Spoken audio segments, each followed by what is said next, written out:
बहुत सौभाग्य की बात है कि एक ही जगह एक मंच पे सभी होटल और रेस्टोरेंट के ओनर्स एसोसिएशन के पदाधिकारी मिल गए। तो जो हम लोग इंडिविजुअल इनको जाके बात करते थे और सुरक्षा के बारे में बताते थे, आज एक जगह हम लोग इकट्ठा हैं। तो हम लोग तो अभियान चलाते रहते हैं, लेकिन आज एक जगह पे हैं तो इसके बारे में अभी तो वार्ता होनी है और क्या सुरक्षा के इंतजाम होने चाहिए, क्योंकि अभी जो सीपी सर थे, एडिशनल डीसीपी थे, उन्होंने बताया है कि पुलिस के लिए क्या इंतजाम होने चाहिए, फायर के लिए क्या इंतजाम होने चाहिए, अभी खाद्य सुरक्षा के सभी अधिकारी। तो एक होटल रेस्टोरेंट में जब भी कोई आता है तो अननोन व्यक्ति आता है, उसके बारे में कोई जानकारी नहीं रहती, कौन व्यक्ति है, कहाँ से आया है और किस मकसद से आया है, उसका ठहरने का उद्देश्य क्या है। तो वो एक तो अपना आईडी दिखाता है और उसको रहने के लिए होटल में कमरे दे दिए जाते हैं। लेकिन उसको उस होटल में किसी प्रकार की विषम परिस्थिति आ जाए तो उसको पहली बार आया रहता है, तो उसको निकलने के रास्ते, पलायन मार्ग कैसे सुरक्षित निकला जाए और क्या इंतजाम है, नहीं जानकारी होती है। तो ऐसे जगहों पे जो होटल है वहाँ पे पहले भी अगर दुकाते हैं तो उनके बारे में सुरक्षा के लिए जो मानक हैं वो पूरे हों, वो उपलब्ध हों और साथ साथ कारसील हो, बीच में उसका मॉक ड्रिल होना चाहिए, उसका प्रशिक्षण होना चाहिए, सारे कर्मचारियों को उसके चालान की जानकारी होना चाहिए। और विषम परिस्थिति हो तो लोग कैसे समय से रहते हुए बाहर निकल सकें, पूरा समय से होटल खाली हो सके। तो ये सब चीज़ों को लेके एक जगह सब लोग इकट्ठा हुए हैं, उस पर चर्चा हो रही है और इसका ज़रूर है कि लाभ सबको मिलेगा। और हम लोग का यही मकसद है कि जो भी डिपार्टमेंट है यहाँ पे होटल और रेस्टोरेंट से जुड़े हुए हैं, सब लोग अपनी अपनी बातों को और अपने सुझाव को इनके सामने रख रहे हैं और ये लोग उसमें सहयोग भी कर रहे हैं, अमल भी ला रहे हैं। सबका मकसद एक ही है कि जो भी अतिथि हमारे आए अतिथि हैं, उनका हर तरीके से स्वागत भी हो और उनके घर, जब तक वो घर अपने पहुंच जहाँ से आए नहीं पहुंच जाते हैं, जब तक हमारे यहाँ ठहरे हैं, उनका आवभगत के साथ साथ उनकी सुरक्षा भी हमारे जो है कि जिम्मेदारी बनती है। इस पे तो लगातार अभियान हम लोग को चलता रहता है, आप तो देखते होंगे, हम लोग फोटो अखबारों में निकलता रहता है और हम लोग का इसको करते रहते हैं और पहले से काफी बेहतर लोगों ने किया भी है। और जिनके मानक नहीं पूरे हैं उनको भी पूरे करने के लिए हम लोग बताते हैं और वो लोग भी इसको पूरे करते हैं। और मानक पूरे के साथ साथ उसको उसकी चलाने की जानकारी भी होनी चाहिए, कारसील भी रहे और उपकरण, इसके बारे में तो काफ़ी हद तक सुधार हुआ है और पहले से स्थिति काफ़ी बेहतर है। और जितने अच्छे ग्रुप हैं सबके यहाँ ये सब सिस्टम लग गए हैं। उम्मीद करता हूँ कि सब लोग जागरूक हैं और इसमें सबका सहयोग मिलेगा और बेहतर रहेगा। Thank you. मैं तो पहले ही hotel and restaurant owners association Agra द्वारा मुझे कल इनके द्वारा इस बारे में जानकारी दी गई थी और आदरणीय सीपी महोदय, एडिशनल सीपी सर और डीसीपी सिटी सर, इन बारों में कायदा सुरक्षा और आने वाले त्योहारों का पर्व, इसमें बहुत सारे पर्यटक भी आते हैं। जैसे आपको पता है कि हमारी जो आगरा सिटी है, इसमें फतेहपुर सीकरी, आगरा किला और ताजमहल, ये 3 महत्वपूर्ण जगह है जहाँ से पर्यटक दुनिया भर से और देश भर से भी आते हैं।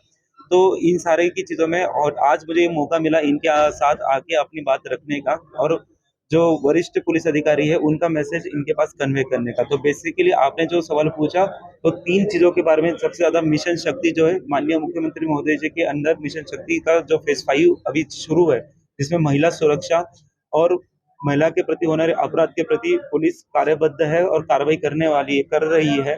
तो इसी बारे में, सबके बारे में सभी होटल ओनर से मेरे द्वारा विनंती की गई कि अपने अपने रिसेप्शन पे एक वो इसी बारे में जो हेल्पलाइन नंबर्स है इसके बारे में वहाँ पे रखा जाए और महिला जितनी भी यहाँ पे जो अकेली महिला यहाँ पे रुकती है, जो कार्यक्रम किसी कार्य के पर्पज से आती है, उनमें एक सुरक्षा का माहौल क्रिएट करने की, एक सुरक्षा का माहौल पैदा किया जाए। दूसरी बात, साइबर डिजिटल अरेस्ट वाला जो आजकल का एक नया जो अभियान चल रहा है, इसके अंतर्गत भी होटल ओनर्स एसोसिएशन से भी उन्होंने भी सहकार्य करने की मुझे बात कही है, क्योंकि बहुत बार पुलिस खुद पुलिस के नाम से या फिर सीबीआई के नाम से, ईडी के नाम से और जितनी भी हमारी सुरक्षा एजेंसी है उनके नाम से जो कॉल किए जा रहे हैं साइबर फ्रॉडस्टर द्वारा, तो उसके बारे में भी इसमें बारे में मैंने उन सबको बताया।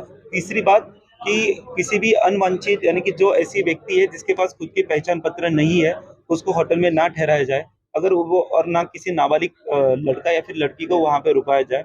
साथ ही में सीसीटीवी अंडर सर्विलेंस रहे और अगर कोई भी चीज़ जो आपको संदिग्ध पाई जाती है, उसमें तुरंत पुलिस को 112 या फिर संबंधित थाना अध्यक्ष का नंबर भी वहाँ पे हो और एसीपी जो सर्कल है उनका भी वहाँ पे नंबर हो, उनसे त्वरित संपर्क किया जाए।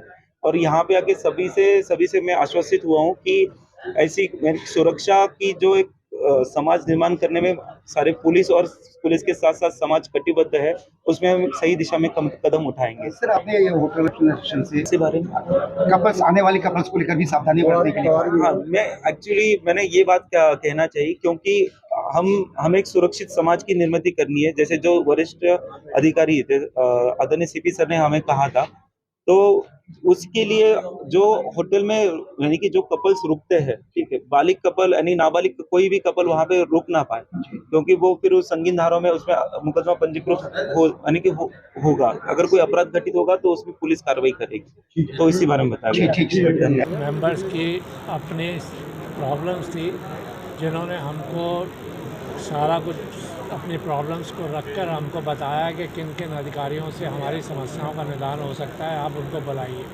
तो आज उसी कड़ी के अंदर हमने एसीपी सदर, जिनके पास LIO का भी चार्ज है, वो आए थे। ACP Fyers DK Singh ji को, ADM प्रोटोकॉल तिवारी जी को बुलाया था, पर किसी कारणवश वो आ नहीं पाए। पर्यटन जो रीजनल ऑफिसर जो हैं दीप्ति वत्सी, उनको भी छुट्टी से बाहर जाना पड़ा।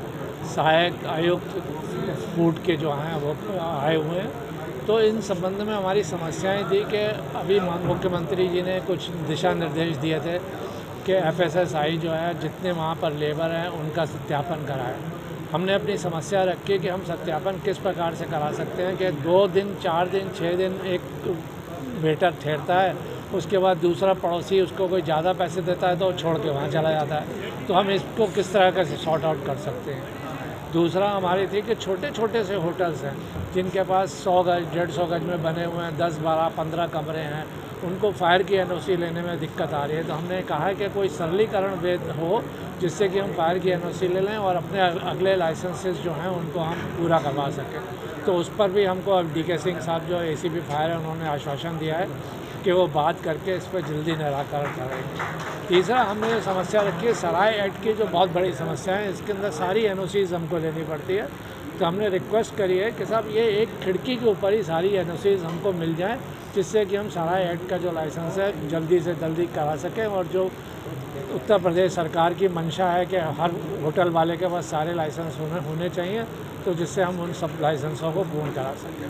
Thank you. Budget hotel industry के एक बहुत बड़ी एसोसिएशन है जो हर वर्ष एक मासिक मीटिंग करती है। उसमें जो होटलों से संबंधित विभाग हैं, जैसे हमें व्यवसाय करने में जिनका सहयोग मिलता है, और जो विभाग उसमें आते हैं उनका अधिकारियों के साथ एक विचार गोष्ठी आज रखी गई थी, जो वर्ष में एक बार रखते हैं। उसमें सारे विभाग के, जैसे आपने आज देखा था, फायर से हमारे DK सिंह जी आए हुए थे, और जो CO सदर हैं, ACP सदर हैं, वो भी, और LIO का भी चार्ज है। तो उन्होंने होटल वालों को आने वाले जो सीज़न है उसमें उन्होंने विचार रखे हैं और अपनी बातों को मार्गदर्शन किया है।